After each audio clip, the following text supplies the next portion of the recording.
My whole team got invited to the private test server, and we decided to try it out.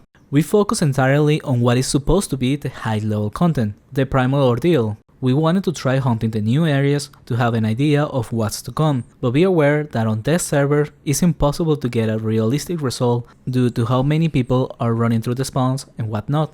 But let's start with the boss, the Primal Menace. This boss was said to be soloable and is how you're supposed to level up your hazards, which 5 of them will guarantee one of the new best in a slot items. I don't like the idea of the boss being soloable, but also it doesn't mean you can get to 5 hazards by yourself. Even though the boss can be solo with the default hazards, it does get harder, and it can also be done with a team, which is what we went for. However, we didn't bother with doing it at the lower tiers, because it is too easy at the moment. Instead, we tried with the level 10 hazard, and even then, it feels easy to do. The risk comes from the potential crits, which is how my level 1k sorcerer died. And then on our second attempt, the level 900 druid died the same way, but in reality, both can easily be avoided by being on mana shield, and other than that, there is zero risk for this boss at the moment of recording, which is why we didn't bother trying it further. Instead, we move on to try out the spawns, because the whole reason for doing this boss is to reach hazard level 5 to get the item reward, and then any levels higher than that is to increase your chances of looting more items from hunting the new areas, just like how the Tame system works in the Soul Wars.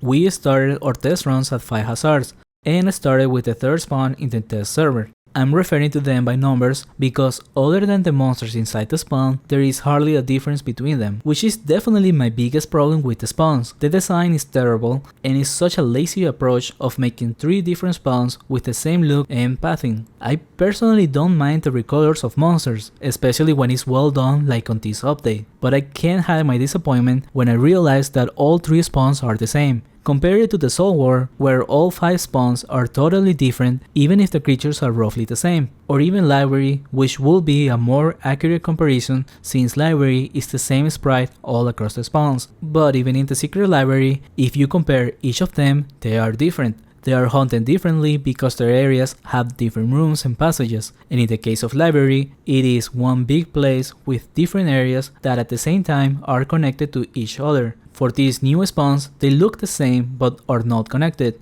and their design is identical, basically a line from point A to B with a few dead ends.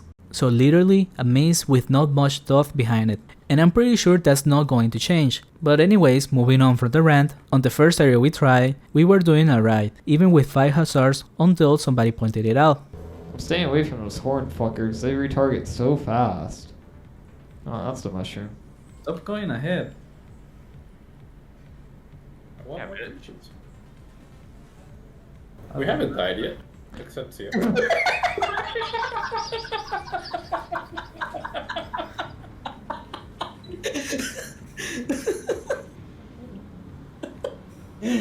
Alright, I'm going to the... Someone please clip that.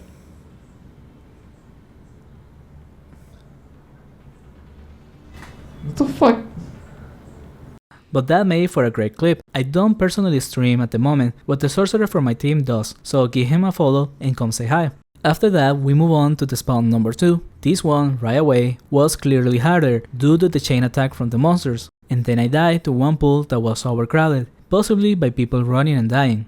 And 10 minutes later, I got feared into a corner and the druid died. We came back and put on charms to continue trying, but this time we also removed the hazards and came with the default of level 1 to have an accurate taste of what the respawn is supposed to be. By decreasing the hazards, it did get easier and we didn't die, but after 15 minutes of testing it out and with charms on, the raw experience we were making was of 4kk, which is terrible and so far away from being decent. That's half the experience we will make in Soul War, about 40% of Library and 1/3 of Isabi. Profit is also non-existent, with the loot being very low. Obviously this is still test server and we were not efficiently hunting, so there is that to considerate.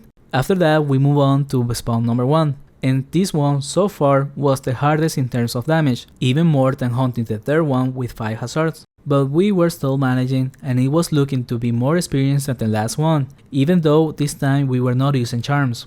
But then we got to one pool that had too many extra monsters and I died, and with this we were done testing. So far, the difficulty of the monsters is not like Library as advertised. It's closer to Soul War, but a bit easier. However, since all the spawns have 5 monsters, it means using defensive praise is less effective, so that makes the spawns harder than Soul War. Not to mention the experience and profit is terrible, and needs a lot of work. Lastly, the design of the spawn makes it harder to position properly for mages to wave, but that could be fixed with more practice and an optimized lab. And that's pretty much my first impressions after trying the spawns. There is no point of talking much about the new best in slot items, because their stats will continue to get changed until the update goes live, but what's worth talking about is the terrible design. All the Naga equipment looks so much better than the Primal Ordeal stuff, and these are supposed to be the best in slot equipment after Soul War gear, which also looks so much better. So I'm very disappointed with that, and I'm pretty sure that won't change even with the update releases.